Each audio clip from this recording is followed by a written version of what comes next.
মাথাভাঙা শহরের পুরনো বাসস্ট্যান্ড এলাকায় জল সরবরাহের পাইপ ফেটে ব্যবসায়ীদের চরম সমস্যার মুখে পড়তে হয়েছে। পাইপ ফেটে বের হওয়া জল দোকানগুলিতে ভেতরে প্রবেশ করছে, যার ফলে ক্রেতারা দোকানে আসতে চাইছেন না।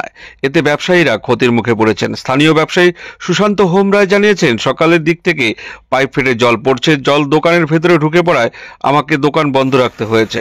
ব্যবসায়ীদের অভিযোগ, সমস্যার কথা মাথাভাঙা পুরসভাকে জানানো হলেও এখনো পর্যন্ত কোনো ব্যবস্থা নেওয়া হয়নি। তবে মাথাভাঙা পুরসভার চেয়ারম্যান লক্ষ্যপতি প্রামাণিক বলেন, বিষয়টি আমার নজরে এসেছে, দ্রুত পদক্ষেপ নিয়ে সমস্যা সমাধান করা হবে।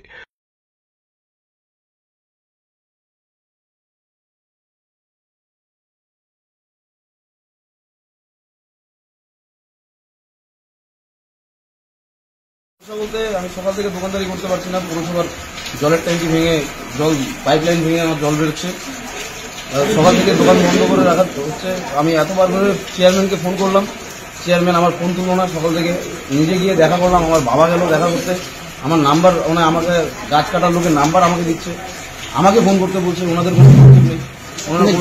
গাছ কাটার কথা কেন বলছে? গাছ কাটার পাইপ লাইনের ভিতরে গাছের শিকড় ঢুকে পাইপটা ফেটে গেছে।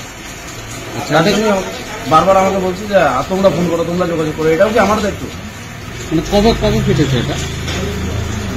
আজকে সকালবেলা থেকেই এরকম ভাবে জল বেরোচ্ছে। এর আগেও 2-3 দিন এসে কাজ করে গেছে, কিন্তু কোনো রকম ভাবে ঠিকঠাক হচ্ছে না। এর ফলে কি কি সমস্যা হচ্ছে? সমস্যা, আমার তো দোকান বন্ধ হয়ে আছে। আমার কাস্টমার ভিড়ে যাচ্ছে। সকাল থেকে আমি ব্যবসা করতে পারছি না।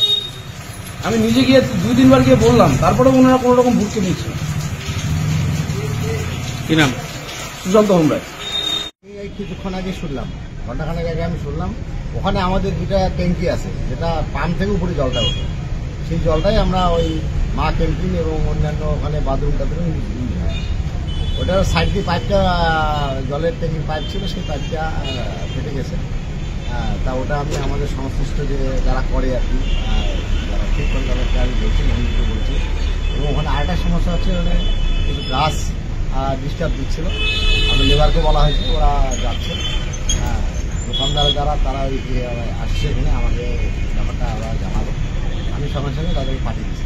আশা করি তখন হয়তো কাজ শুরু হয়ে যাবে, ঠিক হয়ে যাবে। মেলার মাঠে যে শৌচ